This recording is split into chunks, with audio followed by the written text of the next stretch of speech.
विद्यार्थी मित्रांनो, पोस्ट ऑफिसच्या चौथ्या मेरिट लिस्ट बाबत बोलायचं झालं तर कोणाला या ठिकाणी चान्स मिळणार आहे त्या गोष्टी आपण जाणून घेणार आहोत. तुमचा कट ऑफ जर या पर्सेंटेज मध्ये या रेंज मध्ये असेल तर तुम्हाला चौथ्या लिस्ट मध्ये प्रोसेस झाल्याच्या नंतर जॉईनिंग लेटर पर्यंत कोणच तुम्हाला त्या ठिकाणी अडवू शकत नाही. फक्त तुमचं पर्सेंटेज रेंज या कट ऑफच्या बिटवीन मध्ये पाहिजे तर तुमचं चौथ्या मेरिट लिस्टला 100% या ठिकाणी कन्फर्मेशन होऊ शकतं, तुम्हाला जॉईनिंग लेटर सुद्धा मिळू शकतं. पण तुमचं कट ऑफ आता एक्झॅक्टली, आणि हा फक्त अंदाजित डाटा आहे, लक्षात घ्या, सुरुवातीला सांगत आहे, कारण की चौथ्या लिस्टचा अंदाज आणि तिसऱ्या लिस्टचा दुसऱ्या लिस्टचा पहिला आपला जवळपास 90% आपल्या अंदाजामध्ये अॅक्युरसी असते, लक्षात घ्या. म्हणून चौथ्या मेरिट लिस्टचा कट ऑफ नेमका किती लागेल कॅटेगरीनुसार पाहणार आहोत. म्हणून सर्व विद्यार्थ्यांनी व्हिडिओ शेवटपर्यंत पाहायचे, कारण प्रत्येक विद्यार्थ्यांच्या कॅटेगरी मधला कट ऑफ या ठिकाणी सांगणार आहे. तुम्ही जर विद्यार्थी मित्रांनो ओपन कॅटेगरी मध्ये जर असाल तर 88 ते 93% पर्यंत तुम्हाला या ठिकाणी चान्स मिळू शकतो. आता इथे करायचं काय आहे, तुम्हाला फक्त तुमचे पर्सेंटेज ड्रॉप करायचे आहेत कमेंट बॉक्स मध्ये, एवढंच, बाकी काहीच करायचं नाही. म्हणजे काय होतंय, तुम्ही कुठे फॉर्म भरला आहे, कुठल्या डिव्हिजनला, पर्सेंटेज किती आहे, तर मग त्याच्या आगेच तुम्हाला किती चान्स मिळू शकतो. जर चौथ्या मेरिट लिस्टला नाही झालं तर पाचवी सुद्धा येण्याची दाट शक्यता आहे.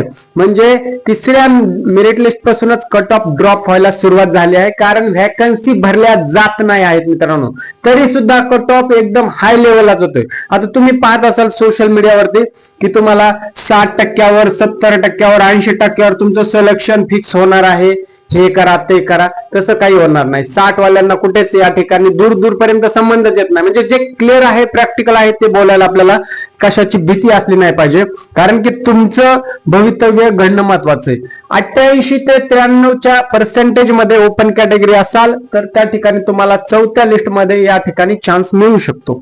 जर तुम्ही ओबीसी स्टुडंट असाल 85 ते 90 पर्यंत, ओके, म्हणजे प्रत्येक कॅटेगरीनुसार 3-4% या ठिकाणी ड्रॉप होत चाललेला आहे. ईडब्ल्यूएस मध्ये असाल 84 ते 89, ठीक आहे. आणि परत सांगतो विद्यार्थी मित्रांनो, हा अंदाजित डाटा आहे, परंतु इन बिटवीन ह्या रेंज मध्ये जर तुमचे पर्सेंटेज असेल, ठीक आहे, प्लस मायनस या ठिकाणी 2 कन्सिडर टॉलरन्स पकडून चाला, नो प्रॉब्लेम, ठीक आहे. एससी कॅटेगरी मध्ये असाल तर 80 ते 86% विद्यार्थ्यांना या ठिकाणी सिलेक्शन चान्स आहे. आता एससी आणि एसटी कॅटेगरीच्या विद्यार्थ्यांनी 1 मिनिट लक्ष द्या, कारण की काही विद्यार्थी असे सुद्धा आहेत 90+ आहेत त्यांना या ठिकाणी, आणि थर्ड मेरिट लिस्ट लागली तरी सुद्धा त्यांचा नंबर नाही आला. पण नेमकं रिझन काय असू शकतं की त्यांची कॅटेगरी एससी आणि एसटी असून त्या ठिकाणी कट ऑफ सुद्धा ओपन आणि ओबीसीच्या तुलनेत कमी आहे, तरी सुद्धा पर्सेंटेज आणखी त्यांना चांगले आहेत 90+. मग त्यांचं लागलं का नाही, 2 गोष्टी आहेत त्या ठिकाणी, का लागलेलं नसेल 90+ विद्यार्थ्यांचं, ठीक आहे. एक तर तुमचा फॉर्म डायरेक्ट रिजेक्ट किंवा होल्डवर पडलेला असेल. का पडलेला असेल तर तुम्ही फॉर्म भरताना काही चूक किंवा गडबड झालेली असेल, हे म्हणजे मेन म्हणजे पहिलं रिझन असू शकतं. दुसरं रिझन जर पाहायचं झालं विद्यार्थी मित्रांनो, समजा तुम्ही अकोला डिव्हिजनला फॉर्म भरलेला आहे, ठीक आहे, अकोला डिव्हिजन त्या ठिकाणचे प्रेफरन्स दिलेले आहे, ठीक आहे, आणि त्या प्रेफरन्सचे तुमचे सर्व काही जागा जर व्हॅकंट ज्या जागा आहेत त्या फुलफिल झाल्या असतील जीडीएस कडून, तर तुम्हाला 90% असून सुद्धा उपयोग नाही, कारण त्या ठिकाणी ज्या ठिकाणी तुम्ही प्रेफरन्स दिलाय त्या ठिकाणी तुमचं ज्या जागा आहेत अवेलेबल होत्या त्या ऑलरेडी भरल्या आहेत तिसऱ्या मेरिट लिस्ट पर्यंत. म्हणून त्यांचं काही विद्यार्थ्यांचं त्या ठिकाणी सिलेक्शन होणार नाही, फायनल लिस्ट पर्यंत सुद्धा होणार नाही, लक्षात घ्या, ठीक आहे. आता एसटी कॅटेगरीचं सुद्धा सेम तसंच आहे, 75 ते 82 पर्यंत या ठिकाणी चान्स मिळू शकतो. पीडब्ल्यूडीचे 70 ते 80 बिटवीन ज्यांना असतील त्यांना या ठिकाणी चान्स मिळायला हवा, लक्षात घ्या. आता पीडब्ल्यूडी मध्ये 47 पासून जे काही विद्यार्थी आहेत त्यांनी सुद्धा फॉर्म भरलाय, आणि खरंच भरायला पाहिजे. कट ऑफ ड्रॉप झाला, व्हॅकन्सी जर भरल्या नाही, ठीक आहे, चौथ्या, कारण की आता काय जास्त 10-20 मेरिट लिस्ट तर जीडीएस पब्लिश करू शकत नाही मित्रांनो, ठीक आहे, कारण तेवढं पॉसिबलच नाही. भरती निघाली 2025 मध्ये, 25-26 मध्ये, आणि रिझल्ट लागण्यासाठी जर 2-2 वर्ष लागत असतील तर ते कुठेतरी चुकीचं होतंय. तसा गव्हर्नमेंटचा कुठलाच रूल नाही की रिझल्ट साठी 2 वर्ष. म्हणून साधारणपणे 5व्या मेरिट लिस्ट पर्यंत हायेस्ट मेरिट लिस्ट लागू शकते. 5वीत सुद्धा सप्लिमेंटरी लिस्ट म्हणून येईल, त्याच्यामध्ये जे काय 4-5% शिल्लक जागा राहतील त्या भरल्या जातील, ठीक आहे. म्हणून 70 ते 80% वाल्यांना या ठिकाणी चान्स आहे, आणि जे 50च्या बिलो आहेत, ठीक आहे, त्यांना सुद्धा या ठिकाणी पुढे 5व्या लिस्टला आशा ठेवायला हरकत नाही मित्रांनो. का?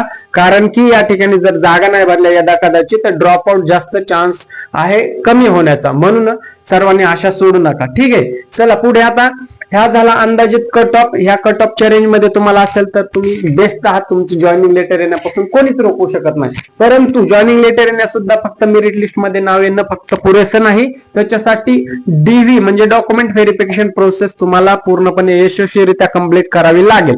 डॉक्युमेंट्स कुणाला माहित नसतील, डॉक्युमेंट कमेंट करा, डॉक्युमेंट तुमच्यापर्यंत पोहोचून जातील. आणि काही गडबड किंवा प्रॉब्लेम असेल तुमच्या डॉक्युमेंट्स मध्ये तर सुद्धा कमेंट करत राहा, प्रॉब्लेम शेअर करत राहा. वारंवार सांगतो म्हणजे त्याच्यावर सोल्युशन करता.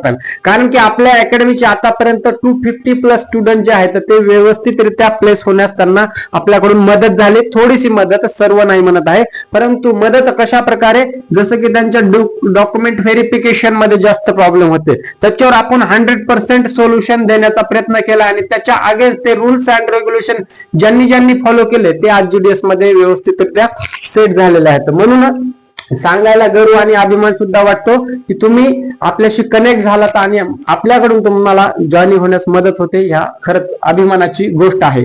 ठीक आहे, दुसरा मुद्दा आहे. आता या ठिकाणी नाव कसं चेक करायचं. आता पहिली, दुसरी, तिसऱ्या मेरिट लिस्ट मध्ये तर तुम्ही सर्वांनी तुमचे नाव ऑलरेडी चेक केलेच असतील. ह्याच्यामध्ये 4थ्या लिस्टला सुद्धा वेगळं काहीच नाही, सेम प्रोसेस आहे. जीडीएस ची ऑफिशियल वेबसाईट वरती जायचंय, पोर्टल वरती.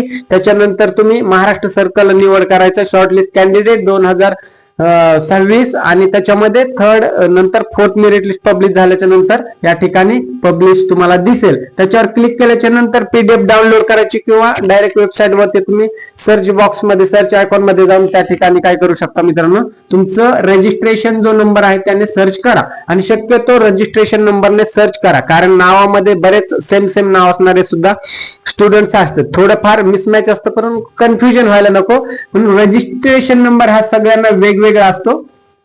म्हणून तुम्ही काय करायचं, रजिस्ट्रेशन नंबरने नाव चेक करायचं आहे. ठीक आहे, 4th लिस्ट कधीपर्यंत येऊ शकते म्हणजे पुढच्या आठवड्यात येण्याची दाट शक्यता आहे, आठवडा वीकेंड पर्यंत. ठीक आहे, जर नाहीच आली तर 12 ते 16 जून पर्यंत कन्सिडर करून ठेवा. कारण की एक दिवसच झालाय आता की तिसऱ्या मेरिट लिस्टचं डॉक्युमेंट व्हेरिफिकेशन प्रोसेस कंप्लीट होऊन आता जीडीएस ला काय करायचं आहे, जीडीएस ची थर्ड डॉक्युमेंट प्रोसेस कंप्लीट तर झालेली आहे. मग आता 4थ्या मेरिट लिस्टला कुठल्या कॅन्डिडेटला घ्यायचं ह्या तिसऱ्या मेरिट लिस्टवर ठरत असतं. ठीक आहे, कारण की त्यांना त्या ठिकाणी कट ऑफ ड्रॉप करायचा किंवा ऍज इट इज ठेवायचा, रिमेन्स कॉन्स्टंट किंवा 1, 2 किंवा 3, 5% न्यायचा, हे सगळं डिपेंड करतं मित्रांनो तिसऱ्या मेरिट लिस्ट वरती. ठीक आहे, म्हणून 4थ्या मेरिट लिस्टला येण्याचा थोडा वेळ लागू शकतो.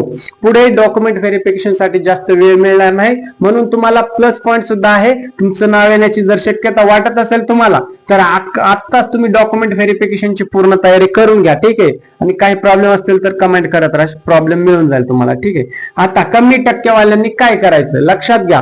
40, 50, 60, 70, 80 70 पर्यंत ज्या विद्यार्थ्यांनी फॉर्म भरलेले आहेत त्यांना एक गोल्डन चान्स म्हणून 5th म्हणजे सप्लिमेंटरी मेरिट लिस्ट मध्ये त्या ठिकाणी यदा कदाचित चान्स मिळू शकतो. पण तो कशाच्या आधारे मिळेल चान्स लक्षात घ्या. 4थ्या मेरिट लिस्टच्या नंतर एक 4 ते 7% जागा रिकाम्या राहू शकतात, फार तर फार 5% टेंटेटिव्ह अंदाजे. ठीक आहे, त्याच्यानंतर काय होणार आहे मित्रांनो, ते फायनल सप्लिमेंटरी लिस्ट अशा प्रकारे लावतील जेणेकरून त्यांचं 100% जे व्हॅकंट पोझिशन होत्या, रिकाम्या जागा होत्या त्या पूर्णपणे भरल्या जातील. ठीक आहे, कशा पद्धतीनेच ते म्हणजे त्या ठिकाणी जर जागा महाराष्ट्र सरकारच्या समजा 50 किंवा 100 जागा त्या ठिकाणी शिल्लक राहिल्या तिसऱ्या मेरिट लिस्ट नंतर. ठीक आहे, मग जीडीएस काय करेल, 4थी नंतर 5वी सप्लिमेंटरी लिस्ट मध्ये डायरेक्ट 400 ते साधारणपणे 500 स्टुडंट त्या ठिकाणी सिलेक्ट करेल. म्हणजे जागेच्या 3 ते 4 पट स्टुडंटचं शॉर्टलिस्ट करेल. कारण जीडीएसच्या अनुभवानुसार यापैकी एक 40 ते 50% विद्यार्थी या ठिकाणी ड्रॉप होतील. 40-50 ड्रॉप झाले की त्यांची जी रिक्वायरमेंट आहे 50 किंवा 100 वॉटेवर, फक्त एक्झाम्पल साठी आहे,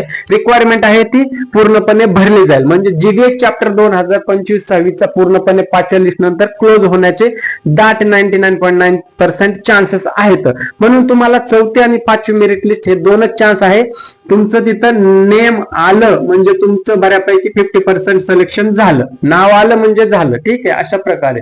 त्याच्यामुळे 4थ्या आणि 5व्या मेरिट लिस्टला खूप डोळ्यामध्ये तेल ओतून तुम्ही तयारी करा. वारंवार लिस्टचं अपडेट चेक करत राहा. सर्वप्रथम तुम्हाला मी तुमच्यापर्यंत पोहोचेल आणि ज्या दिवशी जीडीएस ची मेरिट लिस्ट 4थी लागेल त्या दिवशी आपण लाईव्ह येणार आहे, तर जेणेकरून उर्वरित जे रेकॉर्डेड व्हिडिओ मधून तुमचे प्रश्न सुटले जात नाहीत ते लाईव्ह येऊन तुमचे प्रश्न सोडवण्यास नक्कीच या ठिकाणी मी मदत करेन मित्रांनो, आणि मला आनंद वाटेल तुमची मदत करायला. ठीक आहे, व्हिडिओ जास्त शेअर करा जेणेकरून हे जे आजचा अपडेट आहे कट ऑफचा आणि 4थ्या 5व्या आणि कमी पर्सेंटेज वाल्यांच्या विद्यार्थ्यांपर्यंत पोहोचत, जेणेकरून सर्व त्यांचे कन्सेप्ट आणि गोष्टी क्लिअर होतील मित्रांनो. इथेच थांबतो, भेटूया नवीन अपडेट सोबत. तोपर्यंत जय हिंद आणि राम राम मित्रांनो.